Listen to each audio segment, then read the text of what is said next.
नमस्कार। आज हम एक ऐसे विषय पर थोड़ी गहराई से बात करने वाले हैं जिसके बारे में बातें तो बहुत होती हैं, लेकिन शायद समझ उतनी गहरी नहीं होती। विजुअलाइजेशन मतलब मानसिक चित्रण की शक्ति। ये शब्द अक्सर सुनने में आता है ना, खास तौर पर जब लक्ष्यों को पाने या खुद को बेहतर बनाने की बात हो। तो आज हम इसी कॉन्सेप्ट को थोड़ा और समझने की कोशिश करेंगे और इसके लिए हमारे पास कुछ काफ़ी दिलचस्प स्रोत हैं। हम खास तौर पर ली पुलॉस की जानी मानी कृति द पावर ऑफ विजुअलाइजेशन को देखेंगे, उसका ऑडियो बुक संस्करण जो कि काफ़ी चला है, और साथ ही एजियन बिजनेस ने मीडियम पर इसी विषय पर एक रिव्यू पब्लिश किया है, उस पर भी नज़र डालेंगे। हाँ, और इन थोड़े फॉर्मल स्रोतों के अलावा हम रेडिट और लाइफ हैक जैसे मंचों पर जो लोगों ने अपने अनुभव शेयर किए हैं उनसे भी कुछ सीखेंगे। तो हमारा मकसद क्या है आज? यही कि इन स्रोतों के जरिए समझें कि विजुअलाइजेशन आखिर है क्या चीज़, ये सिर्फ सोचने भर से कैसे अलग है और कौन-कौन सी तकनीकें बताई गई हैं। सबसे ज़रूरी, ये लक्ष्य हासिल करने में वाकई कैसे मददगार हो सकती है, जैसा कि ये स्रोत दावा करते हैं। तो चलिए इस पर विस्तार से बात करते हैं। हाँ, और ये समझना जरूरी है कि विजुअलाइजेशन सिर्फ मतलब अच्छा सोचने या पॉजिटिव थिंकिंग से कहीं ज्यादा है। जैसा स्रोतों से पता चलता है, ये एक एक्टिव मानसिक प्रक्रिया है। इसमें सिर्फ फाइनल रिजल्ट की कल्पना नहीं है, बल्कि उस तक पहुंचने की पूरी जर्नी, उसमें शामिल एहसास, संवेदनाएं, यहाँ तक कि माहौल, उसे भी मन में अनुभव करना है। ये एक तरह से मेंटल रिहर्सल जैसा है। और यहाँ दिलचस्प बात यह है कि कैसे ये पूरी तरह से एक दिमागी कसरत, ये डिटेल्ड विविध मानसिक छवियां हमारे ब्रेन के काम करने के तरीके को असल में बदल सकती हैं। स्रोत बताते हैं कि ये सिर्फ मोटिवेशन बढ़ाने का तरीका नहीं है, बल्कि ये हमारे न्यूरल पाथवेज को ट्रेन कर सकता है, जिससे असल दुनिया में हमारे एक्शन और फैसले बदल सकते हैं। मतलब कल्पना को एक प्रैक्टिकल टूल बनाना। अच्छा, तो शुरुआत करते हैं ली पुलॉस के काम से, द पावर ऑफ विजुअलाइजेशन, जो आया तो 1993 में था, पर ज्यादातर लोगों तक ऑडियो बुक के रूप में पहुंचा। हालांकि ये भी पता चलता है कि कुछ लोगों ने इसके ट्रांसक्रिप्ट या पीडीएफ भी ढूंढ निकाले हैं। मतलब लोग इसे वाकई समझना चाहते हैं। हाँ, कंटेंट की भूख तो है। इस ऑडियो बुक की खासियत है इसकी अपनी खास तकनीकें। आपने जिक्र किया था कुछ का, हॉट एयर बलून, हाँ, जिसमें आप अपने नेगेटिव या सीमित करने वाले विचारों को गुब्बारे में डालकर उड़ा देते हैं। फिर मैजिकल गार्डन, शायद एक सेफ मेंटल स्पेस बनाने के लिए। जी। पॉन्ड और स्टोन, मैग्नेटिक बिलीफ स्क्रीन। स्रोत यही बताते हैं कि ये असल में गाइडेड मेडिटेशन जैसी हैं। आपको बस इंस्ट्रक्शंस फॉलो करने हैं। बिल्कुल, एक तरह से निर्देशित ध्यान। और लोगों का एक्सपीरियंस कैसा रहा है इसके साथ? गुडरीड्स और ऑडिबल पर रिव्यूज़ देखें तो वो ज़्यादातर पॉजिटिव ही हैं। कई लोग इसे बहुत पावरफुल मानते हैं। एक रेडिट यूज़र का कमेंट तो काफ़ी उत्साहित करने वाला था। उन्होंने लिखा, ये अद्भुत, वंडरफुल है और इसमें एक बहुत मददगार पीडीएफ भी शामिल है। अच्छा, पीडीएफ भी है साथ में है? ये अच्छा है। हाँ, ये पीडीएफ वाली बात जरूरी है, शायद उनके लिए जो सुनकर सीखने के साथ साथ पढ़कर भी समझना चाहते हैं। सही बात, हर किसी का सीखने का तरीका अलग होता है। एक और बात जो सामने आती है वो ये कि इसे स्पोर्ट्स साइकोलॉजी में विजुअलाइजेशन समझने के लिए एक बहुत अच्छा शुरुआती पॉइंट माना गया है। हाँ, एथलीट्स तो इसे सालों से इस्तेमाल कर रहे हैं। ये कोई नई बात नहीं है उनके लिए। बिल्कुल। और ऑडिबल पर ली पुलोस की आवाज़, उनकी नरेशन की भी काफ़ी तारीफ है। शायद उनकी आवाज़ में वो शांति और भरोसा है जो गाइडेड मेडिटेशन के लिए चाहिए होता है। हाँ, आवाज का बहुत फर्क पड़ता है ऐसी चीजों में। कुछ रिव्यूअर्स ने तो इसे सबसे शक्तिशाली और प्रभावी विजुअलाइजेशन टूल तक कहा है। एक आइडिया ये भी है कि आप इन एक्सरसाइज के जरिए खुद को टॉप परफॉर्मर्स की जगह रखकर महसूस कर सकते हैं, उनकी मानसिकता अपना सकते हैं। यहाँ कुछ वाकई दिलचस्प हो रहा है। हाँ, ये मानसिकता अपनाने वाली बात। लेकिन हाँ, एक दूसरा पहलू भी है। कुछ लोगों को ये तकनीकें थोड़ी आउट देयर लग सकती हैं। मतलब थोड़ी अजीब या बहुत ज्यादा आध्यात्मिक या शायद बहुत गहरी, खासकर अगर वो इस तरह के मानसिक अभ्यासों से पहले परिचित नहीं है। हाँ, ये आउट देयर वाली बात समझी जा सकती है। जब हम पुलोस की तकनीकों को देखते हैं, hot air balloon, magical garden, तो ये सिर्फ सतह पर काम करने वाली चीजें नहीं लगती। स्रोत बताते हैं कि ये गाइडेड मेडिटेशन पर आधारित हैं और ऐसी तकनीकों की जड़ें अक्सर साइकोथेरेपी और गहरी ध्यान परंपराओं में होती हैं। इनका मकसद सिर्फ कॉन्शियस माइंड को इंस्ट्रक्शन देना नहीं, बल्कि सबकॉन्शियस माइंड में जो गहरे बैठे बिलीव्स और इमोशंस हैं, उन तक पहुंचना और उन्हें बदलना होता है। अच्छा, तो ये सब सबकॉन्शियस लेवल पे काम करती हैं। हाँ, और शायद यही गहराई कुछ लोगों को थोड़ी अपरिचित या कहें तो अजीब लग सकती है। हम रोजमर्रा की जिंदगी में इतने सचेत, इतने लॉजिकल लेवल पर काम करने के आदी हैं कि अवचेतन की यात्रा थोड़ी रहस्यमयी या एब्स्ट्रैक्ट लग सकती है। ऑडियो फॉर्मेट इसमें बहुत मदद करता है। ली पुलॉस की आवाज में जो निर्देश हैं वो एक सेफ और गाइडेड एक्सपीरियंस देते हैं। आप बस लेटकर या बैठकर सुन सकते हैं। हाँ, बस बहते जाना है। बिल्कुल, ये इसे काफी एक्सेसिबल बनाता है, खासकर उनके लिए जिन्हें खुद से ध्यान लगाना मुश्किल लगता है। लेकिन ऑडियो की अपनी सीमाएं भी हो सकती हैं। जैसा मैंने कहा, कुछ लोग पढ़कर बेहतर समझते हैं। हाँ बिल्कुल, उनके लिए सिर्फ सुनकर कॉन्सेप्ट्स को पूरी तरह समझना शायद उतना असरदार ना हो। पीडीएफ का होना इस कमी को कुछ हद तक पूरा करता है। और वो स्पोर्ट्स साइकोलॉजी वाला कनेक्शन, वो कैसे फिट होता है? वो दिलचस्प है। एथलीट्स को अक्सर बहुत स्पेसिफिक रिजल्ट चाहिए होते हैं, एक परफेक्ट शॉट, एक तेज दौड़। पुलॉस की तकनीकें शायद उस परफॉर्मेंस से जुड़ी मेंटल ब्लॉक जैसे डर, सेल्फ डाउट को हटाने में मदद करती होंगी, जिन्हें हॉट एयर बलून में डाल के उड़ाया जा सकता है ना, एक तरह से। हाँ, सही है। इससे एक जरूरी सवाल उठता है कि क्या पुलॉस की ये गहरी ध्यान आधारित तकनीकें हर किसी के लिए हैं, या क्या इनके लिए एक खास तरह की मानसिकता, शायद खुलापन, धैर्य और अपने अंदर गहरे उतरने की इच्छा जरूरी है? ये सोचने वाली बात है। क्या कोई जो बहुत लॉजिकल या प्रैक्टिकल है वो इनसे उतना ही फायदा उठा पाएगा जितना कोई जो ध्यान या इंट्रोस्पेक्शन की तरफ पहले से झुका हुआ है? स्रोत इस पर सीधे तो कुछ नहीं कहते, पर रिव्यूज से लगता है कि एक्सपीरियंस बहुत पर्सनल हो सकता है। ये बहुत अच्छा पॉइंट है। व्यक्ति की प्रकृति और उसकी ज़रूरतें तो ज़रूर मायने रखती होंगी, और शायद यहीं पर हमारा दूसरा स्रोत, एज़्योम बिजनेस वाला रिव्यू या उसी तरह की अवधारणा, एक अलग एंगल पेश करती है।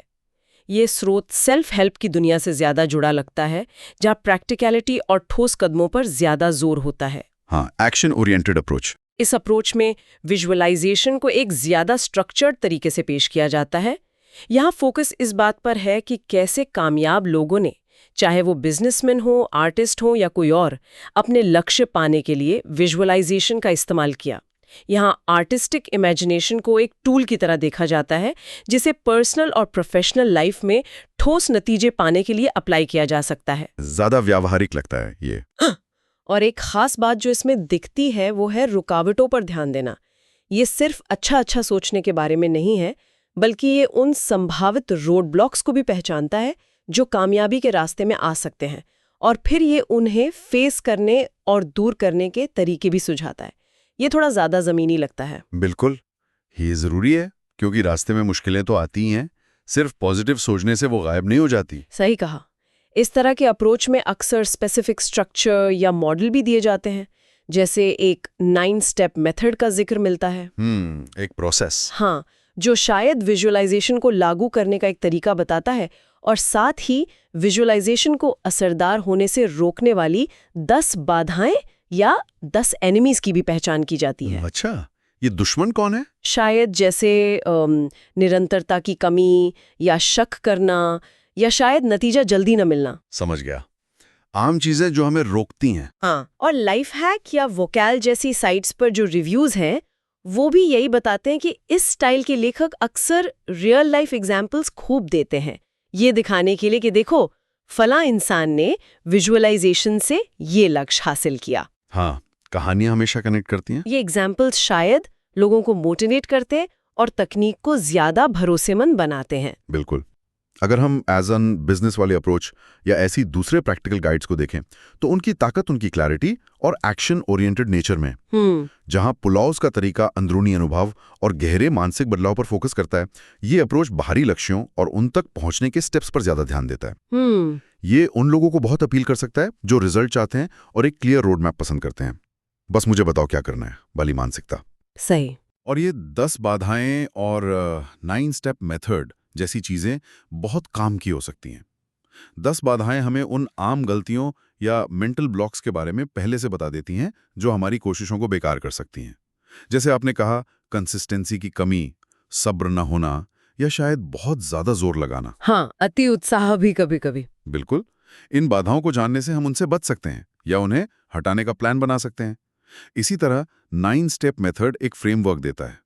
ये विजुअलाइजेशन को कोई रहस्यमयी चीज से हटाकर एक स्किल बना देता है जिसे सीखा जा सकता है, प्रैक्टिस किया जा सकता है। एक व्यवस्थित तरीका। हाँ, अगर हम इसे बड़े पिक्चर में देखें तो ये अप्रोच शायद उन लोगों के लिए ज़्यादा आसान और कम डराने वाला हो सकता है जो ध्यान या गहरी सेल्फ एक्सप्लोरेशन से परिचित नहीं है। ये विजुअलाइजेशन को एक मेंटल वर्कआउट की तरह पेश करता है, कुछ ऐसा जिसे आप रेगुलरली करते हैं एक खास लक्ष्य को ध्यान में रखकर। इसमें शायद पुलॉस वाले तरीके की इमोशनल गहराई या ट्रांसफॉर्मेशनल पावर उतनी ना हो, लेकिन ये ज़्यादा सीधा और शायद मापने लायक लग सकता है। तो ऐसा लगता है कि हमारे पास विजुअलाइजेशन के दो अलग-अलग फ्लेवर या अप्रोच है, जैसा इन स्रोतों से पता चलता है। एक तरफ पुलॉस का गहरा ध्यान आधारित एक्सपीरियंशियल तरीका है, जो सबकॉन्शियस पर काम करने का दावा करता है और ऑडियो फॉर्मेट में बहुत असरदार है।